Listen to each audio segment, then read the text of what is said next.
O te whiawhia e whaawhelo I atu I lau whaafonga anga I le nei tae au ma lo le soifua manuia o smell whaafonga o Tālalau Radio Samoa. E tele atu le mawhai e whaititi ai whaalawalawe tau ta avale mea po e ata fōu a le waka kotahi, na I lo mea po e ata o loo iai nei. O mea po e ata fōu nei o le point to point e loa ai le sawa sawa o le ta avale. Ai le vao le isi mea po e ata anga I le isi, ma e ono au walo au kilani o le wa amata whaapipi I ai.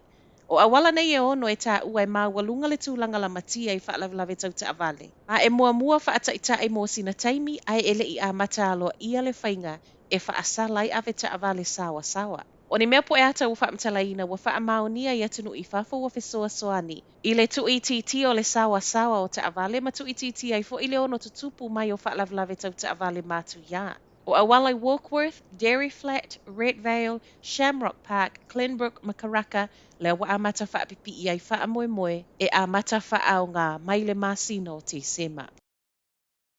Wawena sola I Hong Kong le o loo masalo mia na ia whasi o tia le tina matua Wellington e peitai. E le I umi ni aso a o le wa maua wa maliu foi. O le wa whaeilo e leo leo le suafo le tina ono sifuluma le lua tau sanga o mera mai Wellington e Irene Katsonianis le ana mawela na uoilo na fali wa umalo na ola I la wa ulio le aso ngafua ma whaafeso o ta I ei loa leo leo.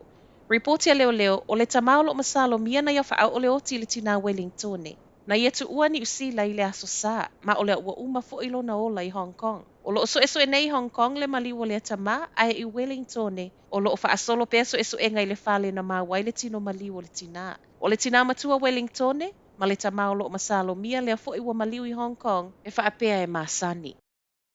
Ua tautino sui fau Pasifika o le pale mene New Zealand, wa sa uni a vei I latou masui malo losi toe fi nau mo le community.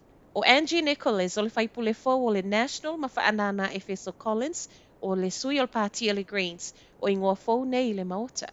Whaatasi ai ma le maunga Lydia so sene le ana mua I ulu whale ai le tausanga tālu ai. O ia o Celeste MP e le Labour sa ia o mai ai na whaamanu ai na le whainga palo tatele ma tūlai mai ai o le whaipule mō mangele. Mai le sui whaipule o te aratu, wana o ia fo I o le sui Pasifika o le National, Angie Nicholas, e ui o loo whaatali pea I le unga aloa ia a o whaitau ai pea palo ta whaapitoa.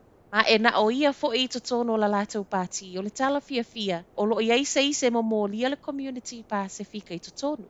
Mai le sui o le Greens sau noa whaanana e na tele na tia lona tangata au kilani saute. Ma e le fefe wha leo na manatu I totono o whainga whaapolo kiki. E le o tāua tele fo ia whaanana le foi numero sui Pasifika a o le langona o le leo tangata Pasifika. Le mea tāua whaapea suinga. Ma le sui whaipule fōua ia fo e le urua I tamaitai ua tō fia, tālu ona whaavai mai le tū malo mangele le maunga Lydia so sene, o se fianga tele ia te ia le lango le community ma lona tū lai mai, e ui, o lea ua avea nei masui o le tū e a ngai le malo. Whaatasi nisi o tangata au kilani ana pō I le taulanga, ma mana tua whaatasi I lātou wa whasi o tia I Palestina. Na mana tua I lea whaatasinga le whaitau se lau o tangata whasi o tia I le waweao ana nafi. Ina ua pa u le pomu I le taulanga o Gaza I le nofuanga tonu, o lo iei le whale mai mai whaapea, o lea sa whaatumulia le whale mai tangata manu nua whaapele to atele o tangata Palestina wa le aini whale. O le pomu le nei o lo tua ia le Hamas Israelu peitai o lo finau mai le militelia Israelu. E le ai o le alavana toe la vea I le lo kieti na seseo na whana a le au Palestina. Tusa ma le tolo se lau tangata no whaatasia I lea sauninga na po I le Aotea Square ma o lea fo ina iai ma leo leo.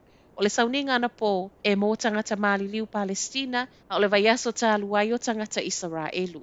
I le tau lava le nei, wa tālo sanga le pātia Maori le malo ni usila wa tatau na tūli le amapasa o Israelu o lo I tutonu o le atunuu pe a whai ai le vave tāu fi pomu o Israelu. Whaelo ai lunga le social media e taita o le pāti, rawiri wai titi ma depi nare wa peka, o le ua soli e le tau o lo whaia nei, tū la fono whaavao malo. E le ngata o pomu, ai e lo fia fo i le pātia Maori le tau fiofi, o fesoa soani o lo fia awi nātu I Gaza. Ai mo le Hamas, wa tālo sanga taita to o lua nei, ia vave toe whaasa o loto tangata Israelu. Ma sa ili se file muina ia vave fo ona toe whaasolo atu fesoa soani, whaavao malo mo tangata Palestina. E o mai le taimi o talafou, e le se tali mai ale amapaso Israelu o lo I Wellington e tusa male nei tālo sanga. O Talanalo Radio Samoa, manuia le nei aso.